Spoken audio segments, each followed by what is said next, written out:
Join the discussion. Chris at nycradio.com. It's the Chris Soriano Podcast.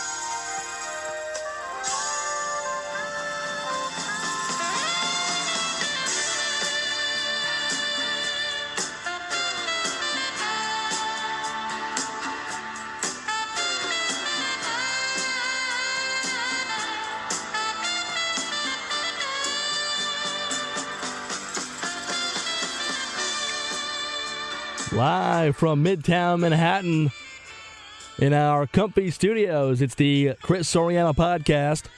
And we've been touching on this Trump abortion comment and all the politics, juicy politics going on this week. And we've been talking Major League Baseball over-unders and all that fancy jazz. But right now, I want to discuss a few times that the WWE has botched the main event at WrestleMania. Now,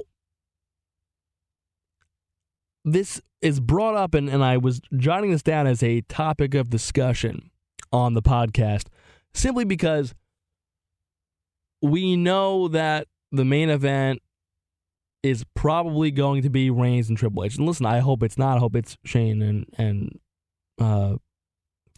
Taker, but from what I've heard, it's going to be that. And listen, as much as you can't stand the match, it is the WWE title. And while Shane and Taker is intriguing, it's not a must-see, marquee, oh my God, I've never seen this before, which, you know, we've seen Taker and Shane go at it. I don't think they've ever fought before, but I mean, it's not like we're seeing Austin Goldberg or Taker Sting, let's put it that way. It's the WWE title. It should be treated like the WWE title. So let's assume that Reigns and Triple H is the main event. What are some other times that the WWE has screwed up with the main event at WrestleMania? To me, a few things stand out.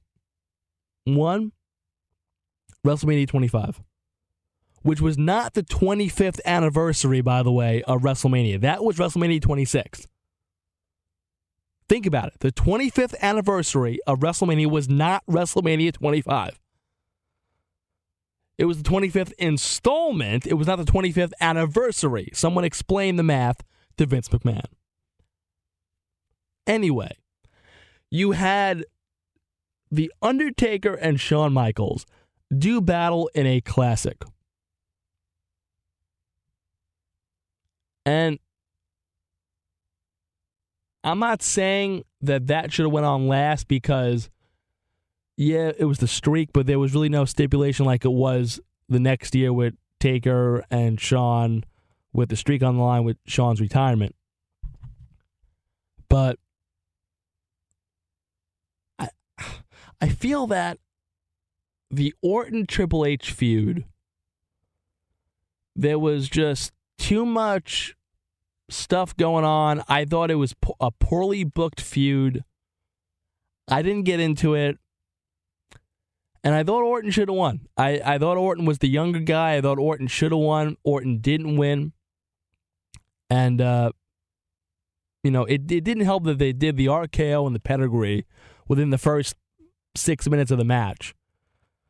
And after that, it went downhill. I mean, you had the whole arena spent after the Taker-Michaels match. There was really not much that could do.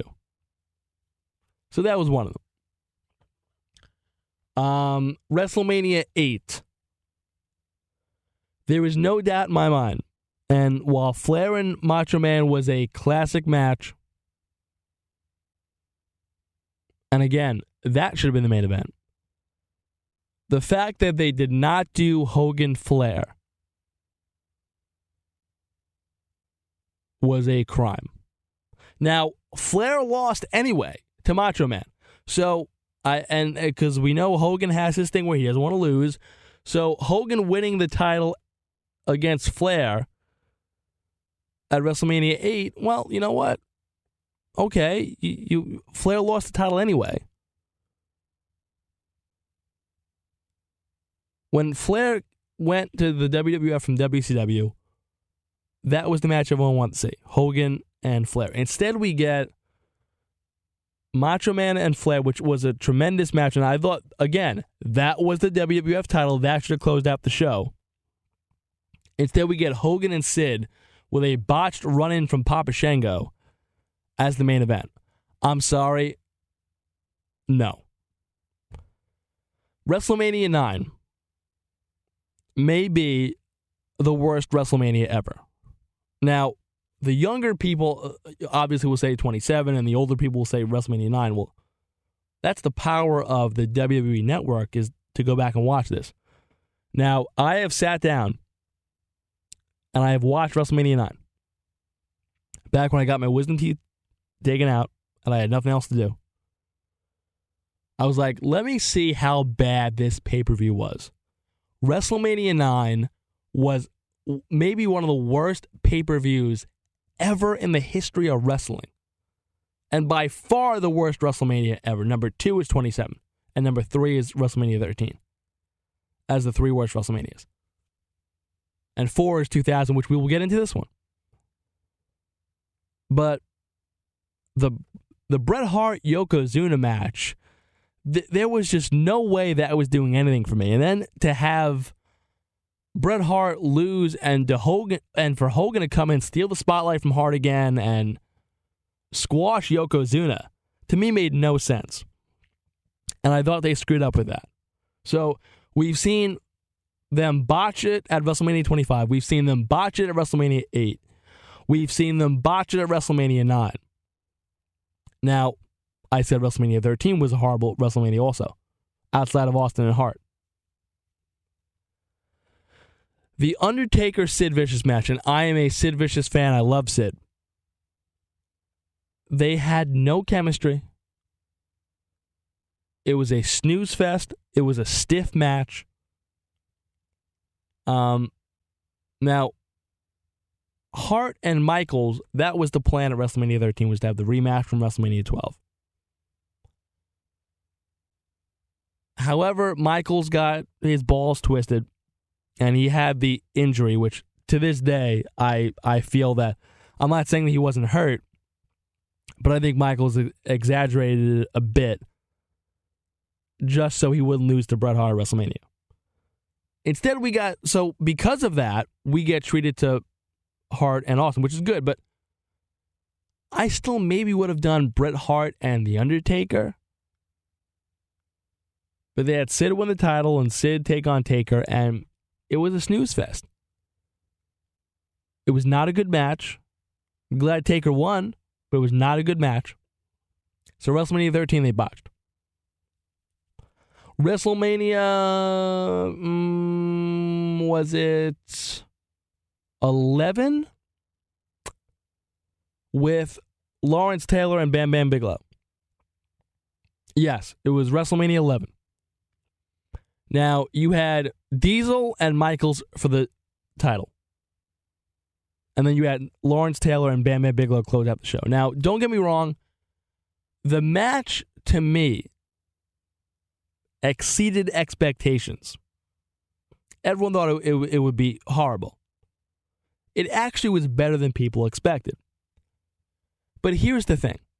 As much as Diesel was failing, box office-wise, ticket sales-wise, ratings-wise, as the WWE World Champion, it's still the WWE Championship. It's still the title on the granddaddy of them all. That has to close out the show. I'm sorry. I know Nash was, the Diesel's champ was failing. We know that. We understand that. But still, to have, and again, it exceeded expectations, but a football player and Bam Bam Bigelow, who, don't get me wrong, I love Bam Bam, but for no stipulation other than an NFL versus WWF grudge match, that should not have closed out the show. I'm sorry, it should not have closed out the show. WrestleMania 2000 should have been Triple H and The Rock, two of the biggest stars at that time in the industry.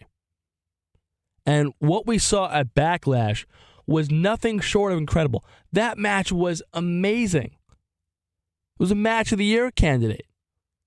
But we didn't get that at WrestleMania 2000. Instead, we got Triple H and The Rock and The Big Show and Mick Foley. Now, don't get me wrong. It was cool to see Mick Foley get a WrestleMania main event moment before he retired and all that stuff. But it shouldn't have been that. Plus, they had a McMahon in every corner. It was just an overbooked, underwhelming mess. Which, to me, could have been all avoided by just having what you did at Backlash that year and have that at WrestleMania. So, they flubbed WrestleMania 25. They flubbed WrestleMania 8, WrestleMania 9. WrestleMania 13, WrestleMania 11. And WrestleMania 2000. So that's 6 so far that they've screwed up. To me, another one they screwed up was WrestleMania 18.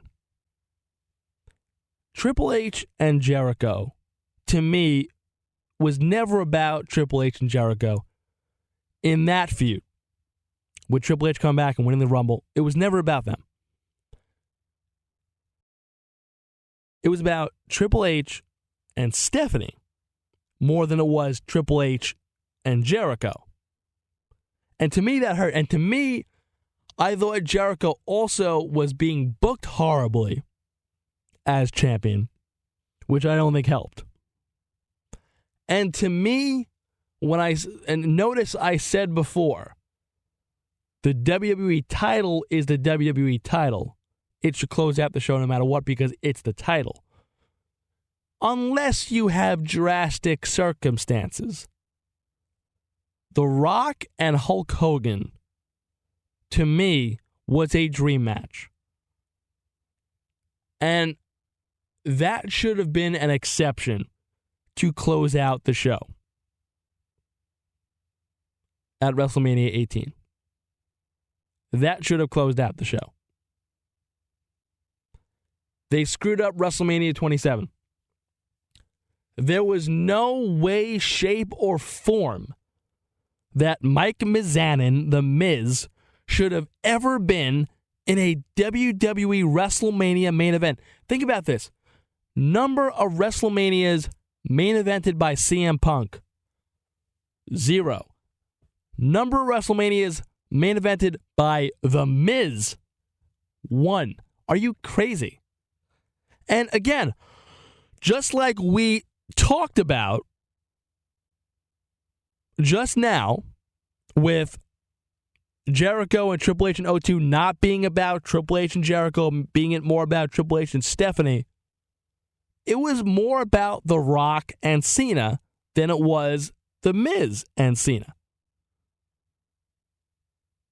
And add that to the fact that WrestleMania 27 was one of the worst WrestleManias ever. It was bad. It was bad.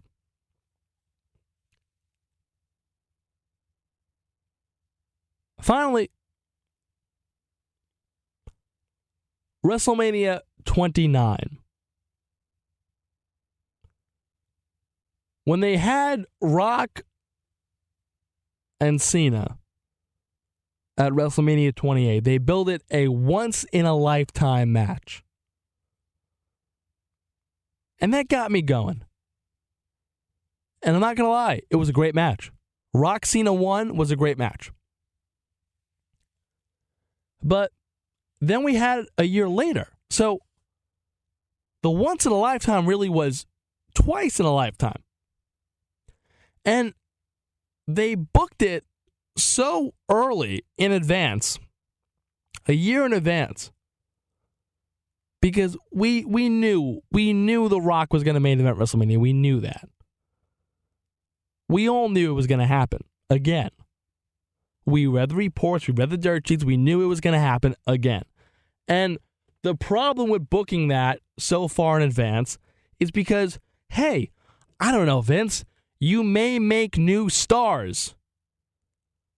Oh my goodness, wait a second, CM Punk, gasp, you're world champion. Well, the guy who should have been world champion. It was The Rock going in, but it should have been CM Punk. But to me, not having Punk main event that cost you CM Punk. Even if they would have put Punk, Rock, Cena in a triple threat, maybe they would have saved it. And don't get me wrong, Punk and Taker saved WrestleMania 29 because other than that, WrestleMania 29 is also a terrible WrestleMania.